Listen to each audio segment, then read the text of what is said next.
Latest football scores, morning paper. When was the last time you picked up a newspaper? Maybe you can't even remember. But for our grandparents, a day without a newspaper was like a day without coffee. It was essential. Every morning it sat on the breakfast table, delivering stories from around the world. But now, newspaper stands are disappearing, and fewer people are buying them. So, what happened? How did something so important vanish from our daily lives?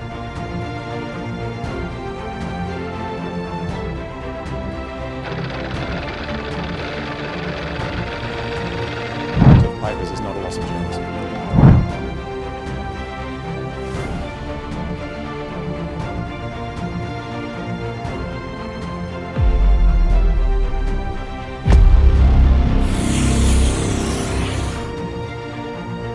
How did the news even start? Well, it wasn't always as easy as checking your phone or turning on the TV. A long time ago, before the internet, before radio, or even newspapers, people had to rely on something much simpler: word of mouth. News traveled with merchants, sailors, and travelers who would spread it from town to town. It was slow, but it worked. Imagine a small village where a town crier would walk through the streets, shouting out the latest news. A birth, a death, a marriage. It wasn't quick or detailed, but it was how people kept up with what was happening around them. But then, humans discovered a new way to share news: putting it on paper.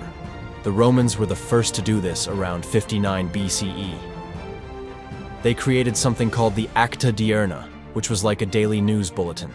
It was handwritten and mainly covered political and military news. But there was a big problem. It took forever to make copies by hand. Without technology to spread the news fast, only a few people ever got to read these early reports.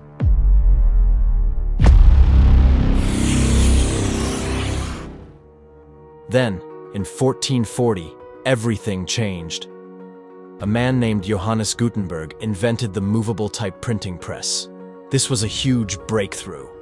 Instead of writing everything by hand, Gutenberg's press could print an astounding 4,000 pages in just one day. This meant news could be shared quickly, and people could get information much faster than ever before. Printed materials became cheaper, and suddenly, more people had access to them. This was truly the start of something big. But when did the first real newspaper appear? Well, by 1609, a man named Johann Carolus printed the first real newspaper called Relations. It was a game changer. Now, people could read news that was written, printed, and shared across towns. It quickly caught on, and soon newspapers were popping up all over Europe. England printed its first newspaper, Courante, in 1621. And by 1641, almost every country in Europe had its own printed news. For the first time, countries like France, Italy, and Spain had their very own newspapers.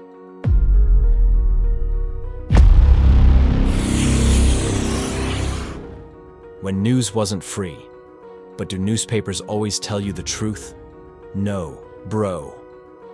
Back in the day, many newspapers were controlled by the government. This meant that what you read or saw wasn't always the full story. It was only what the authorities wanted you to know. No local gossip, no controversial topics, just the facts that kept the government happy. So, where was freedom of speech? It simply didn't exist like it does today. The idea of newspapers reporting the truth freely didn't even begin until 1644, when John Milton wrote Areopagitica, a bold argument that newspapers should be allowed to speak the truth without government control. As time went on, newspapers began to evolve. They started gaining more attention, and the frequency of publications increased. Instead of just coming out once a week, publishers began printing twice a week, and even more often. They packed the extra pages with advertisements and market updates, which helped businesses grow and reach more people. Soon, newspapers weren't just about the news. They became powerful tools for business, trade, and advertising. Investors used them to predict trends, and merchants relied on them to sell their products.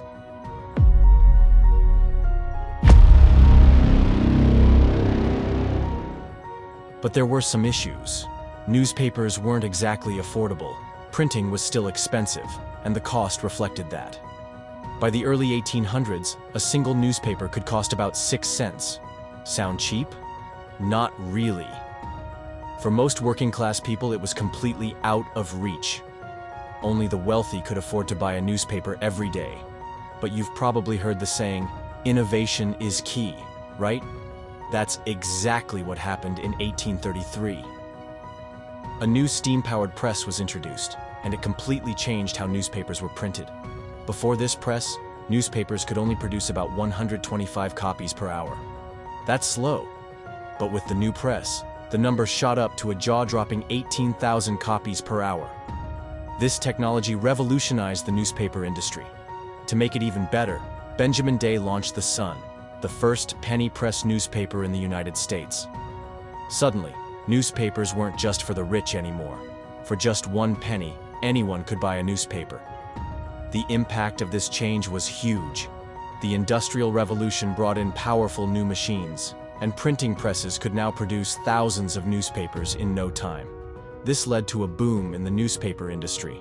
By 1850, there were about 2,500 newspapers in the United States. Fast forward to 1880, and that number had exploded to over 11,000.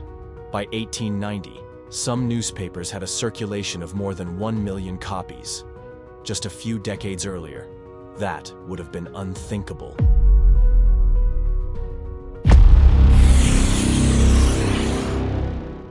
As more newspapers appeared, publishers realized they had to find ways to make their papers stand out.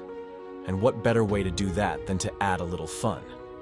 In 1896, a character named the Yellow Kid made his debut in the New York Journal, a comic strip created by R.F. Outcult.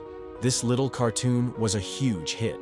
People who might not have even considered buying an English-language paper rushed to grab a copy just to see the Yellow Kid. The cartoon became so popular that it started appearing everywhere. From buttons to cracker tins and even Broadway plays, people were obsessed. This was no ordinary comic. It captivated readers in a way no one had seen before. And that's how the term yellow journalism came to be. It referred to the kind of sensational, attention-grabbing stories that used bold headlines and eye-catching illustrations to get readers hooked. This wasn't just about the news anymore. It was about creating excitement and drawing people in with stories they couldn't ignore.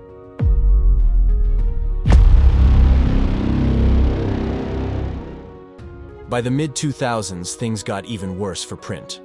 Advertising revenue, which had once been a billion-dollar business, dropped from nearly $50 billion in 2005 to around $18 billion by 2016. The shift was devastating. And even though newspapers still held on to some loyal readers, they were facing an uphill battle like never before. But once again, technology came into play, and this time, it was the computer and the internet that changed the game. The internet made it possible for people to access news anywhere, at any time, with just a click. Major newspapers like the New York Times and the Wall Street Journal still printed, but they knew they had to embrace digital formats to stay relevant and keep up with the changing times. They couldn't afford to get left behind. As technology continued to evolve, it became crystal clear. The way people consumed news was never going to be the same again. Newspapers, once the only source of news, had to adapt or face the risk of disappearing. And in the end, those who didn't evolve were left in the past, clinging to a small elite audience. The digital revolution wasn't just a wave, it was a tidal wave, and newspapers had to ride it or be crushed under its force.